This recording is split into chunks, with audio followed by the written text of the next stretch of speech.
Bom, só para contextualizar, essa pesquisa que baseou as reportagens, uma das reportagens de uma série, ela focou na baixa qualidade do ensino, né, e a deficiência no aprendizado dos alunos. Esse é o terceiro problema apontado pela pesquisa como o maior problema da educação pública.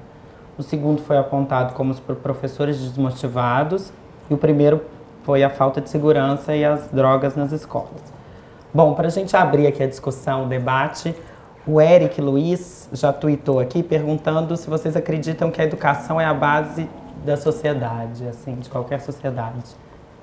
É ou não é? Como é que isso pode ser aprimorado? Certamente, a base de qualquer sociedade. Eu tive a oportunidade de morar 2 anos no Japão. E o Japão é uma sociedade que tem um índice de desenvolvimento humano maravilhoso. E a gente percebe que a base é a educação. O respeito que as pessoas têm por tudo que envolve a escola, por tudo que envolve os professores.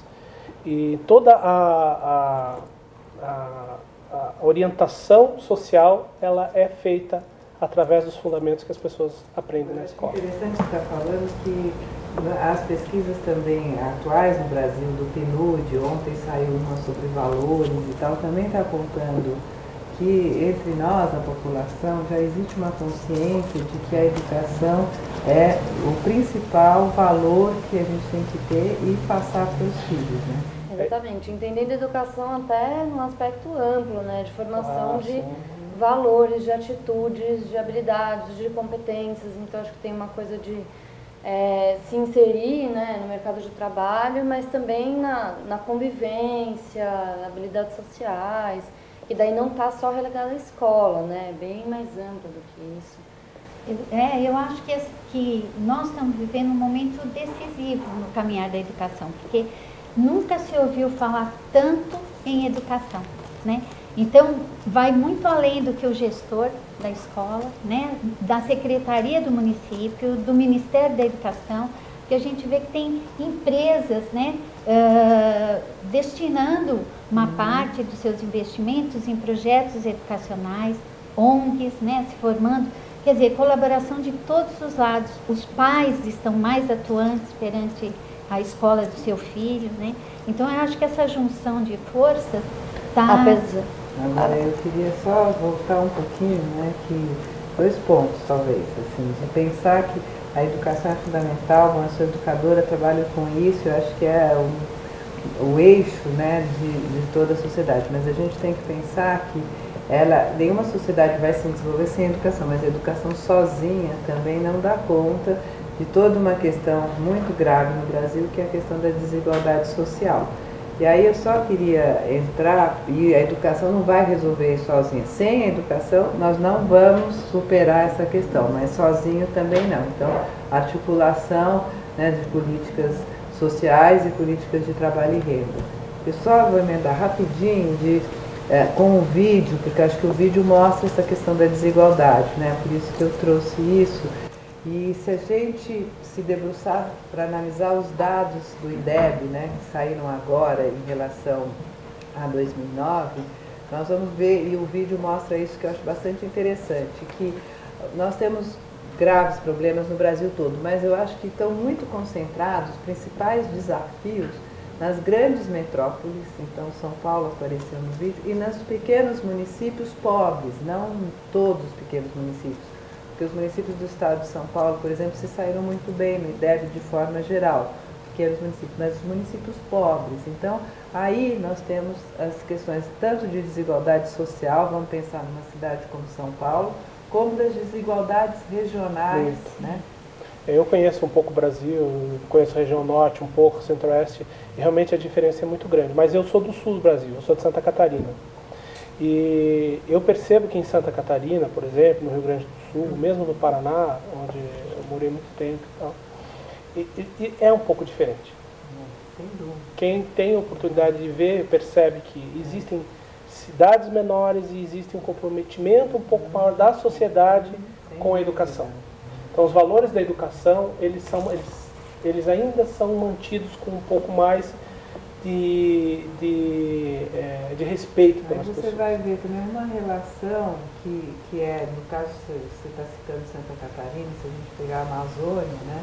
Uma relação do aspecto de renda, trabalho e renda com a educação. Quer dizer, você tem Santa Catarina um estado... Nosso país é muito complexo, né? Você não dá para misturar uma coisa com outra. A região amazônica dá até acesso a complexo de você poder chegar até insumos para que uma escola possa trabalhar. Mas a minha pergunta, que eu gostaria de oferecer para ter a oportunidade de saber qual é a ideia do plano de governo, é o seguinte: não existe um pensamento descentralizador, ou seja, de procurar focar a educação de uma maneira mais regional, mais micro, do que fazer um planejamento, porque o nosso país ele não é homogêneo, ele é heterogêneo. É super importante a gente pensar isso, e acho que a Marina tem essa preocupação muito grande, a questão da diversidade do país. Então, a gente não pode pensar um modelo único de educação.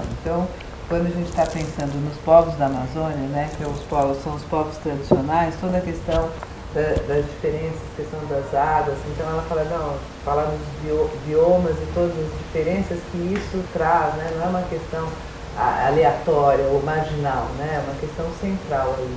Então, pensar que a gente não tem condições de ter um modelo único para a educação. Nós aqui já citamos Amazônia e Santa Catarina, as grandes diferenças que tem, embora você tenha que ter, sim, alguns compromissos básicos que são do país todo. O pensamento de escala e o pensamento de contextualização, né? Na verdade, é um desafio fazer essas duas coisas conversarem, né? Não sei se é de escala, Cláudia, porque assim, é uma questão de você pensar a diversidade mesmo, né? Que você tem questões que envolvem a Amazônia que são muito diferentes das questões que envolvem outras regiões do país. Então, não dá para pensar modelo, vamos pensar a educação integral, um eixo prioritário da Marina, né? Não é para pensar que todas as escolas devem estar atuando da mesma forma, mas, de acordo com as diferentes regiões, se uma escola está num espaço que tem vários equipamentos públicos no seu entorno, ela pode fazer um diálogo para uma educação integral, de que ela use os diferentes espaços da comunidade, museus, bibliotecas, parques. Agora, se ela está no meio da Amazônia, vai ser uma outra forma, né? De repente, ela pode usar muito mais as questões ambientais, as questões da natureza e repensar a sua educação integral a partir deste eixo. Então, é bem isso que o Fernando falou, não existe uma educação única. Tem um comentário, só comentar aqui, tem um comentário do Moleira aqui no Twitter, ele falando, é preciso pensar uma escola que o jovem queira frequentar, né? Eu acho que é também isso, integrar a escola com o ambiente em que a criança ou adolescente viva, né? Então, acho que assim, a escola hoje, ela está de forma geral, acho que a gente às vezes fala a escola e penaliza a escola toda, né? Mas ela está distante dessa realidade dos alunos, né? Ela não está respondendo às questões contemporâneas. Então, mas as questões contemporâneas, elas também são relativas a partir do momento em que você tem escolas em centros urbanos como São Paulo, onde as pessoas têm acesso a muita informação, e você tem uma escola lá no meio do nada, do Amazonas, do Pará ou de algum lugar, que eles estão apenas... eles são caçadores-coletores, entre aspas, ainda, né? Então, você contextualizar que aquilo. Toda, não, eu acho que assim, eu acho que tem questões sim que são contemporâneas que vai do Oiapoque ao Chuí, a sustentabilidade, por exemplo. Não importa se ele está lá no Amazônia, se ele está aqui no pode ser tratada de forma diferente. Tem questões de tecnologia, informação, que são questões contemporâneas. Que eles vai ter oportunidade de aprender na escola, né? Que são questões contemporâneas. Então, eu acho que assim, você tem questões contemporâneas. Agora, como você vai implementar essas questões, aí você vai levar em conta se eu estou numa escola ribeirinha, se eu estou numa escola indígena, se eu estou numa escola no centro. Depois estou aqui. Acho que uma das questões que é contemporânea e está presente em todas as famílias, independente do lugar onde elas estejam no Brasil, é a presença dos pais na educação dos filhos. Há muita falta disso. Os pais, talvez, dessas comunidades têm mais dificuldade de estar presentes no cotidiano da educação dos filhos e acompanhar de fato como gostariam. Às vezes acredito que esses pais acompanham às vezes reportagens que falam das comunidades ribeirinhas e o regime das águas é muito diferente, a gente não pode comparar com o nosso regime. Assim como no sul as crianças têm muitas dificuldades por conta do inverno rigoroso, que aqui em São Paulo as famílias não podem até nem compreender muito bem como é. Mas de qualquer maneira, em todas essas situações, a gente tem a presença dos pais como o elemento que pode fazer diferença. Na verdade, é a integração, né? Porque existe também uma questão de papéis, de até onde é a responsabilidade dos pais, até onde Mas de qualquer maneira, você trazer os pais para dentro, uma a comunidade posição, escolar.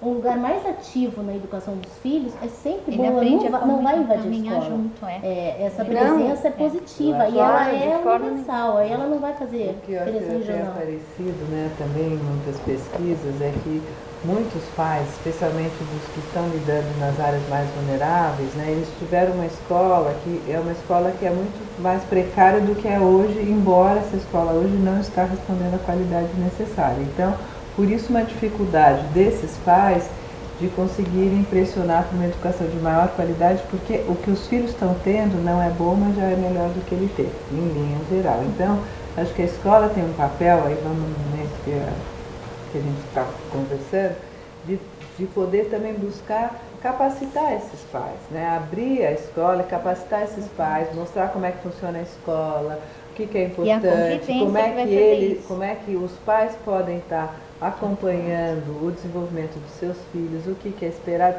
mas de uma forma amigável, porque o que a escola em geral faz e que afasta os pais é chamar os pais para repreender os filhos e falar, olha, seu filho não faz isso, faz aquilo, não faz É que a aquilo. gente traz esse conceito do formato anterior. A escola antes não ensinava a pensar, que é o que a escola de hoje quer fazer. Então, os pais, eu mesma fui da época que a gente seguia, a gente decorava, a gente ia para a escola para aprender a obedecer normas. Quem pensava, os seres pensantes foram exilados, né? Foram colocados à margem da sociedade. Então, essa é uma realidade muito próxima, né? Então, não dá para virar de dar uma guinada imensa. E só mais uma coisinha, só para completar aquilo que você falou, eu acho assim que a gente tem um plano de educação para o nosso país, né? Porém, a diversidade faz com que o professor seja criativo e que ele aplique isso de acordo com a realidade de cada